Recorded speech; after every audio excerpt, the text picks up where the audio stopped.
So, you may have heard in the news about an Israeli-owned tanker that was attacked in the Oman Sea. So what's happening? Let's break it down. Basically, this is a commercial tanker, okay?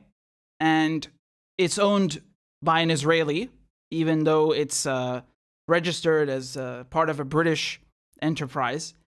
And 2 people were killed. So a Romanian and a British citizen. Now, the United States, the United Kingdom, the Israelis, they've all come out and strongly condemned this, and they've blamed Iran.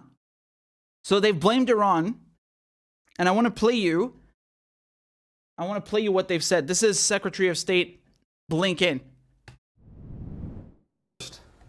I want to condemn again the attack on Friday against the commercial ship the Mercer Street, which was peacefully transiting through the North Arabian Sea in international waters when it was targeted by a drone laden with explosives, killing 2 people. We've conducted a thorough review, and we're confident that Iran carried out this attack. It follows a pattern of similar attacks by Iran, including past incidents with explosive drones. There is no justification for this attack on a peaceful vessel, on a commercial mission, in international waters. Iran's action is a direct threat to freedom of navigation and commerce. It took the lives of innocent sailors. We're currently coordinating with our partners and consulting with governments in the region. And we join others around the world in sending our deepest condolences to the families of the British and Romanian crew members who were killed. Okay, now let me show you what the UK said, okay? Boris Johnson, the Prime Minister, he said Iran must face up to the consequences of its actions, okay, after its attack on the Mercer Street. Mercer Street is just the name of the vessel, name of the ship, okay? So I think that Iran should face up to the consequences of what they've done, accept that the attribution that the Foreign Secretary has made, this was clearly an unacceptable and outrageous attack on commercial shipping. A UK national died. It is absolutely vital that Iran and every other country respects the freedoms of navigation around the world, and the UK will continue to insist on that. okay, and now I'm gonna play you the head of the occupation who replaced Netanyahu. So Naftali Bennett. Take a look at what he had to say. בדרכים שלנו. בימים האחרונים העולם קיבל עוד תזכורת לתוקפנות האיראנית, הפעם בלב ים. האיראנים שתקפו בכלי טייס בלתי מאוישים את הספינה מרסר סטריט כיוונו לפגוע במטרה ישראלית.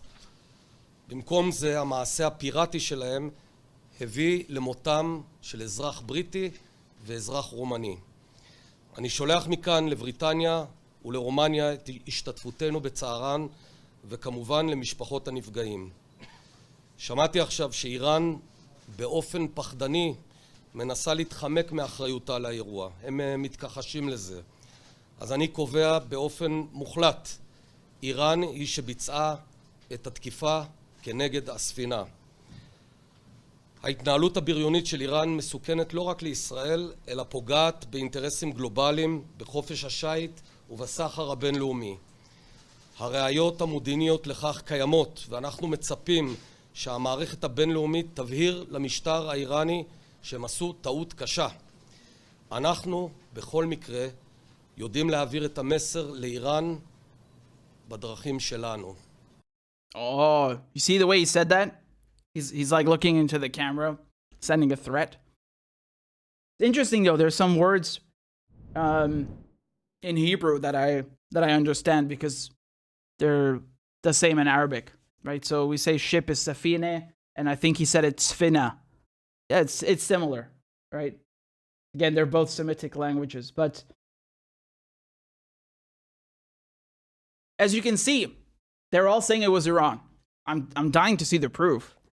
But maybe, maybe that's not too far-fetched. I mean, you have to put this into context, because if you turn on the television and you listen to the news about this story, you would think that this ship was just peacefully sailing, and then all of a sudden, for no reason, just out of the blue, Iran attacked it with an unmanned drone, by the way, right? So this is more like a kamikaze drone, they're also calling it. Unmanned aerial vehicle, just strapped with a bunch of explosives, explodes on impact. It's kind of like a V1 Doodlebug like the Germans had, right? But albeit a more modern version, obviously, but same principle. Now, the problem with this narrative that, Iran just decided to attack this vessel for no reason. And I want to see the proof, because they keep saying it's Iran. They accuse Iran of having nuclear weapons, which is also that's a way, way bigger allegation. And we know that's bullshit. So I just want to add some context, because my issue here, and I think the issue of anyone who's reasonably looking at this, is that where's the proof? And second of all, when Israel was doing the exact same thing, why did they say nothing? This is from the Wall Street Journal just a few months ago in spring. Israeli strikes target Iranian oil bound for Syria. This is from March. Quote, Israel has targeted at least a dozen vessels bound for Syria and mostly carrying Iranian oil out of concern that petroleum profits are funding extremism in the Middle East. U.S. and regional officials say. So, this is very funny. Apparently, to them, extremism is just existing, right? Because Syria is under these crippling Caesar Act sanctions that Trump imposed.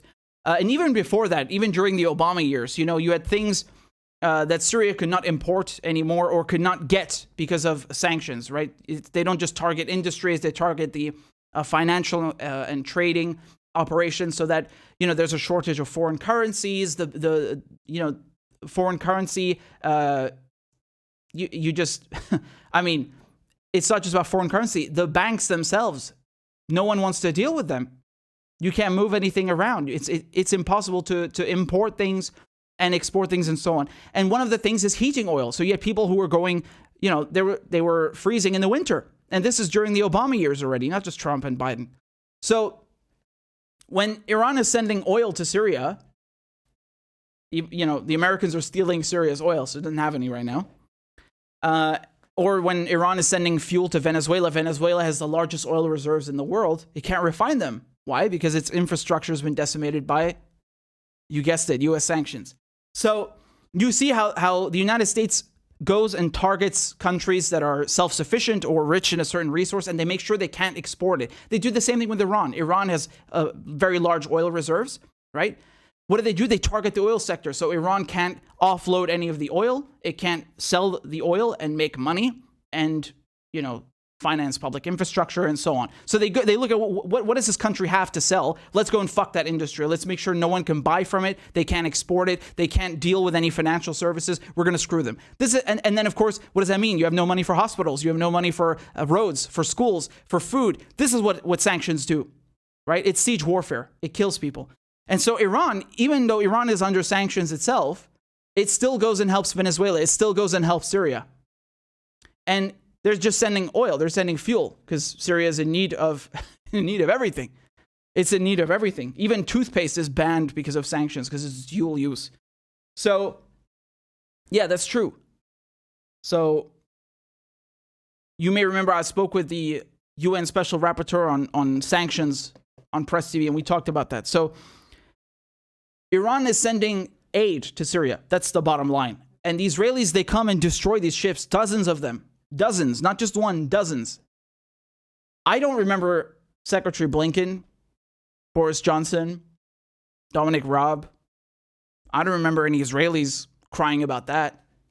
I don't remember any of that at all. Do you?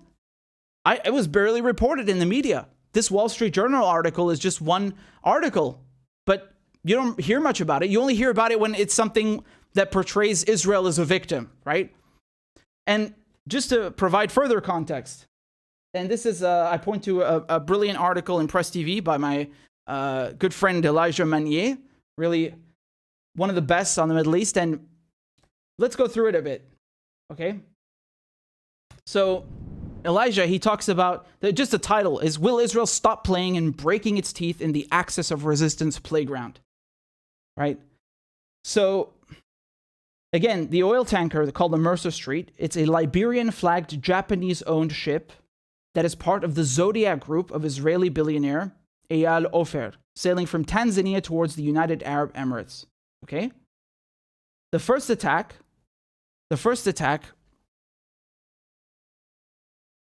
on the tanker caused only material damage, but was followed by a second attack where the command and control tower was hit to cause human casualties, right? So this is the Briton and the Romanian. Al Alam TV said the attack responded to an Israeli attack on Al Daba airport in Syria when Iranian and Lebanese Hezbollah were killed and wounded. And when is that? When is that? That's just about a week ago, right? So this is an article you can see in Reuters. They also mention this. And this, to my knowledge, was about a week ago. It's the end of July. So you didn't hear anything about that, right? You didn't hear anything about that. Therefore, I continue the article. Therefore, the Israeli attack represents a change of the rule of engagement, violating the limit of acceptance in the ongoing conflict and pushing Iran to, quote-unquote, start a campaign between wars, expected to increase in intensity in the future. What is shocking to Israel is that for the first time, Iran showed how linked all theaters are and how an Israeli hit is met with an unexpected response in the Oman Sea. Israel had carried out over 1,000 strikes against targets in Syria during the decade of war against the Syrian army and targets belonging to the Axis of Resistance. You know this because I talk about this every time it happens, right? Every single week, practically, Israel is bombing Syria, and what do they claim they're bombing? Iranian-backed militias. They're bombing Hezbollah, like as if that gives them the right. Is it okay for the Syrian Air Force to go and bomb someone in, I don't know, like Zimbabwe because they don't like their guests there or whatever allies are in Zimbabwe? Like, what kind of logic is this? Well, apparently for the Israelis, it is okay. The rest of the world thinks it's okay. So Israel goes and violates Syria's airspace and Lebanese airspace, so, to the point Lebanon complained to the UN. And they do this every week, and they go into Syria and they bomb Syria and they say, we're attacking Iranian targets. Yeah, but who gave you the fucking right to attack Iranian targets? It's none of your business who's in Syria. And nonetheless, there's never any mention in the media. There's no outcry from all of these distinguished politicians and foreign dignitaries in the US and UK. Nothing, not a word. Didn't give a shit. But when an Israeli-owned ship gets hit, now it's a problem. Right? However, Israel's only objective result was to enlarge the to enlarge the influence of the Axis of Resistance in the Levant.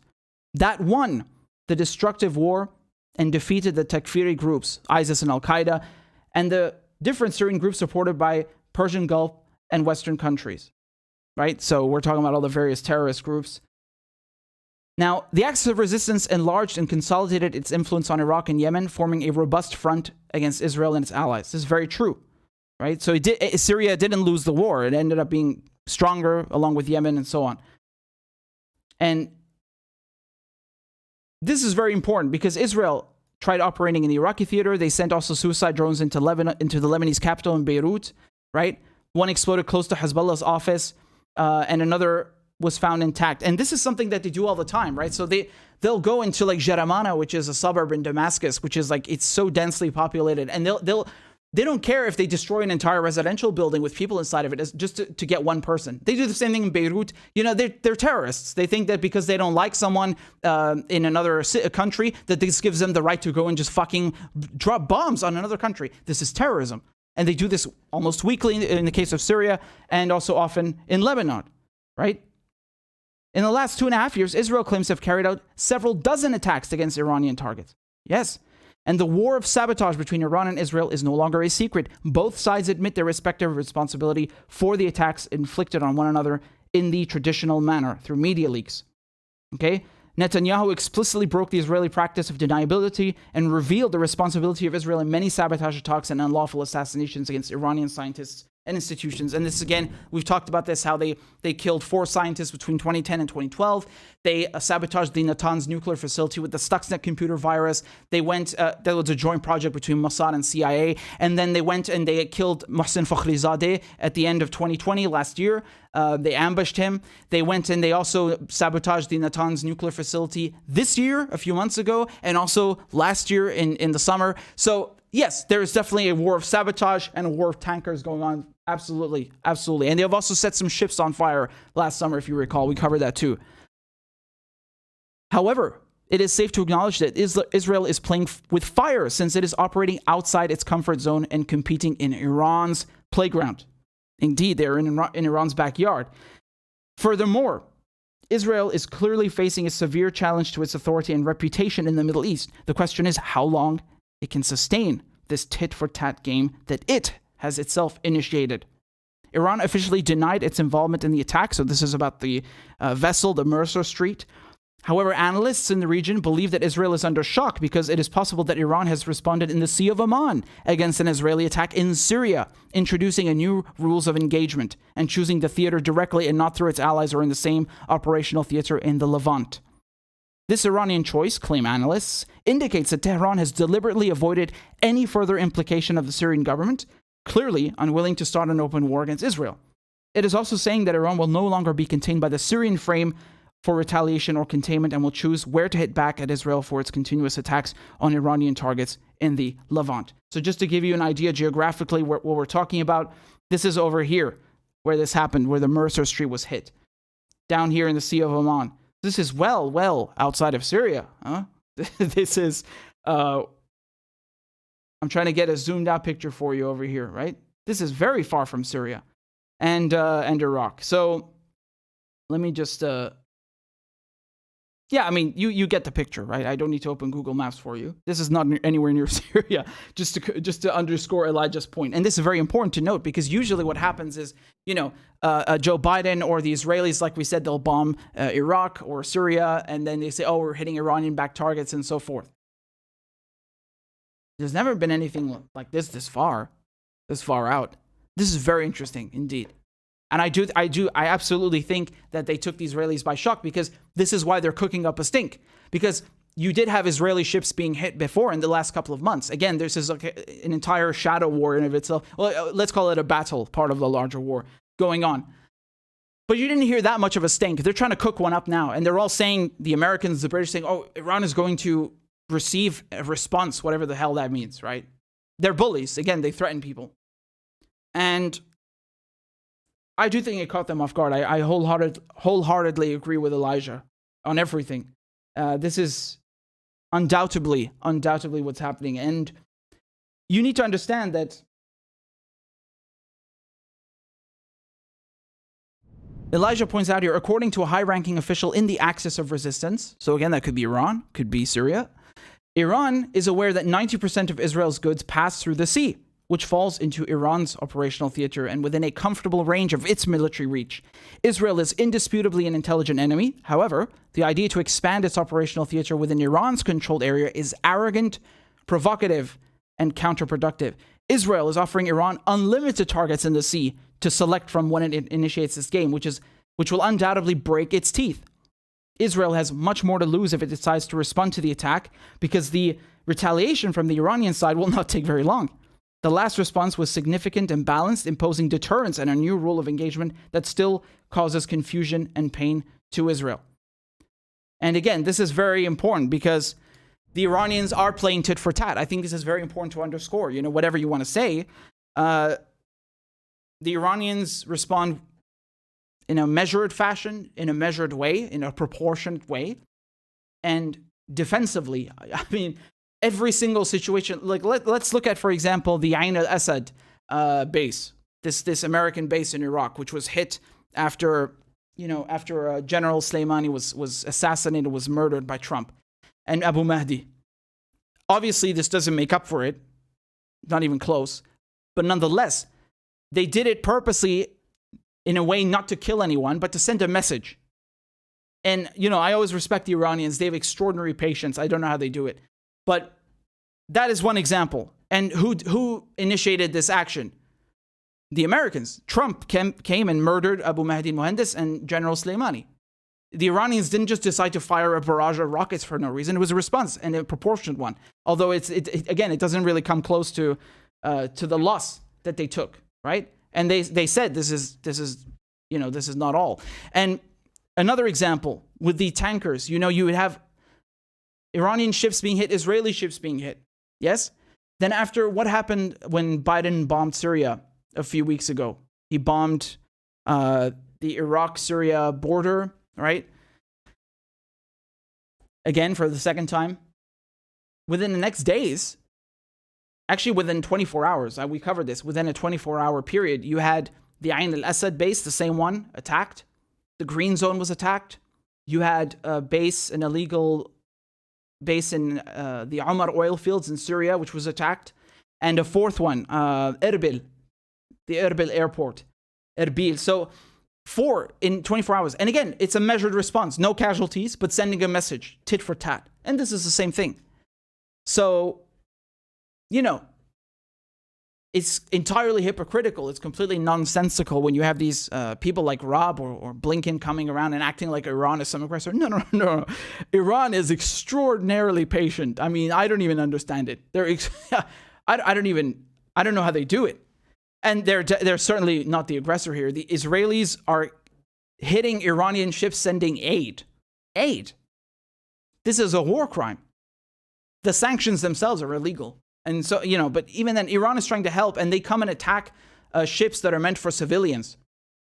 What is that? They're not even commercial ships or military ships. They're for civilians. They're sending humanitarian aid. They're sending supplies to Syrians who are under brutal sanctions. And they attack them. And do you ever hear that come out of Blinken's mouth? You'll never go and read the articles about what just happened in the Sea of Oman to this Israeli-owned ship. Very few of them are going to mention that dozens of Iranian ships were hit by Israel in the last few months. Very few.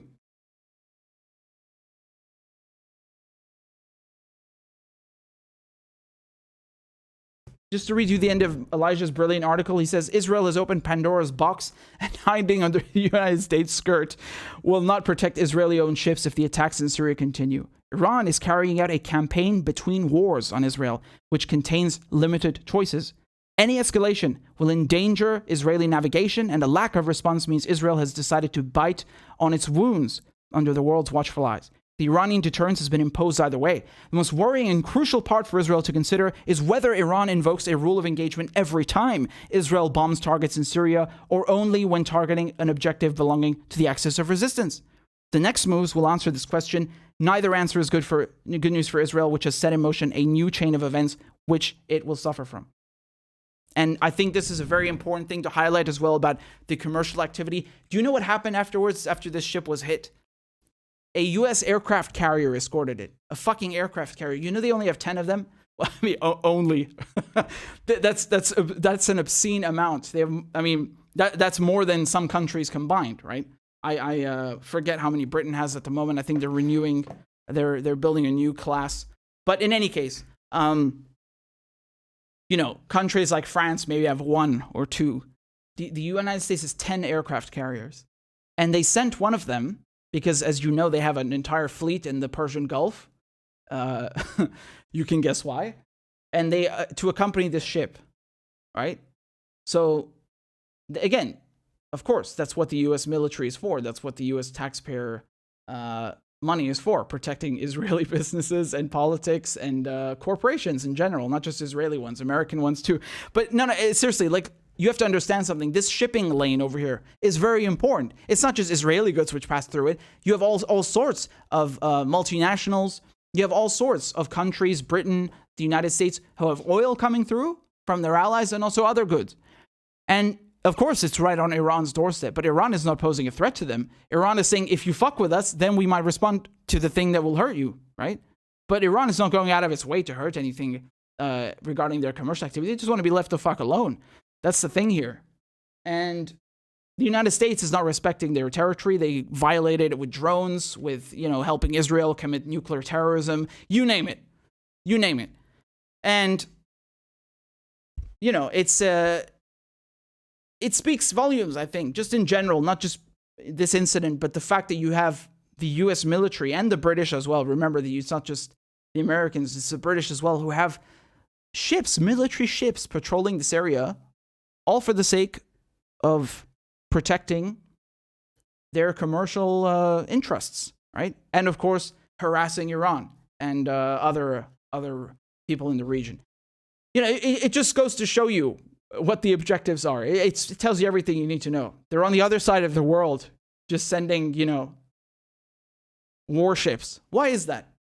Why is that? You answer the question. Think on it a bit. But this is definitely opening a Pandora's box, and it's just so hypocritical that they talk about, oh, look, Iran did this, but let's not talk about Israel, hitting dozens of ships, among other things. And they do this with the nuclear issue as well. They'll tell you, oh, look, Iran is building nuclear weapons, which is complete horseshit. And then they don't tell you that, oh, look, Israel is actually sabotaging their nuclear program. They're committing acts of terrorism in the country, assassinating scientists. What? Who's the aggressor here? Again, they always have to frame Iran and Syria and so on as aggressors, and the Israelis are the victims, right? With their $3 billion in military aid every year. The Americans are the victims. The British are the victims. Oh, poor them, right? Not what the fuck is the United States and the United Kingdom doing on Iran's doorstep with warships. No, let's not ask that question, because the jig's up. Because then the jig's up. God, they're so vile. It's really one thing to have such a, predatory and violent foreign policy, but then it's also another thing to have such a foul, vile, despicable media apparatus that constantly covers for them and just, whitewashes their crimes and tries to portray these colonial powers as victims. Go fuck yourself. Seriously.